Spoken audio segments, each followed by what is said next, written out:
Good afternoon. I am Malens, and I come from the richest country in the world. It is located in the richest continent in the world, in the west of the richest continent. My country is called Sierra Leone. On the surface, we are blessed with infinite beauty and abundance of flora and fauna,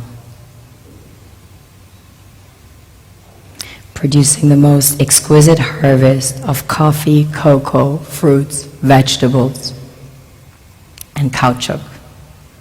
You name it, we've got it. We also have diverse wildlife and vast marine resources, and waterfalls and rivers that run into the most beautiful beaches. The land is golden, literally, a true paradise, which of course is inhabited by the most beautiful souls.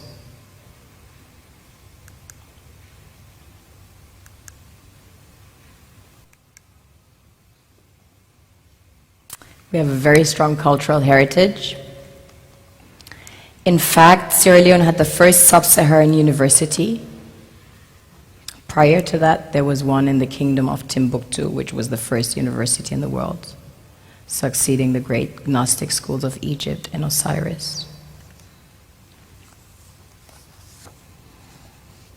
On a deeper level, we are blessed with the real treasures the kings and queens of this world desire.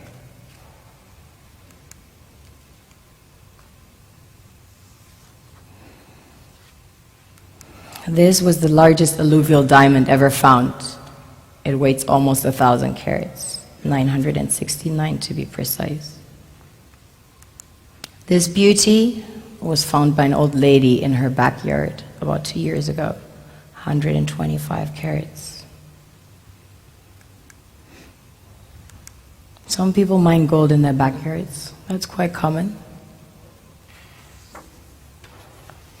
Besides gold and diamonds, we have about 20 precious minerals that have been discovered as of today. We recently started extracting huge petroleum reserves that have been discovered. We have platinum, ilmenite to make titanium, rutile to coat jets, iron ore, the largest iron ore deposits in Africa, the third largest in the world.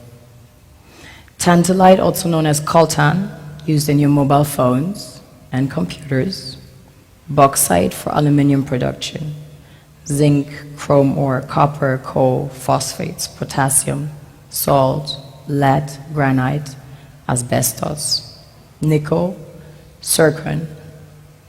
Furthermore, we have exquisite timber like mahogany, antique, and we have the most beautiful stems in the world.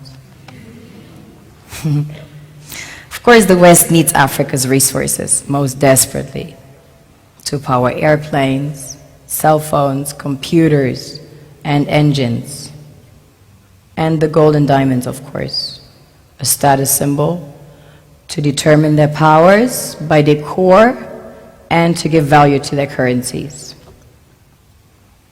One thing that keeps me puzzled, despite having studied finance and economics at the world's best universities, the following question remains unanswered. Why is it that 5,000 units of our currency is worth 1 unit of your currency, where we are the ones with the actual gold reserves?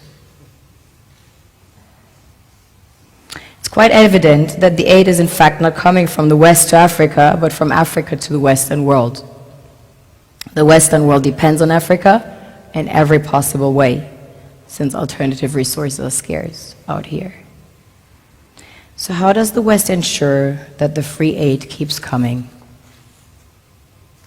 By systematically destabilizing the wealthiest African nations and their systems, and all that backed by huge PR campaigns, leaving the entire world under the impression that Africa is poor and dying and merely surviving on the mercy of the West. Well done, Oxfam, UNICEF, Red Cross, Life Aid, and all the other organizations that continuously run multi-million-dollar advertisement campaigns depicting charity porn to sustain that image of Africa globally. Ad campaigns paid for by innocent people under the impression to help with their donations. While one hand gives under the flashing lights of cameras, the other takes in the shadows. We all know the dollar is worthless, while the euro is merely charged with German intellect and technology, and maybe some Italian pasta. How can one expect donations from nations that have so little? It's super sweet of you to come with your colored paper in exchange for our gold and diamonds. But instead, you should come empty-handed, filled with integrity and honor. We want to share with you our wealth and invite you to share with us.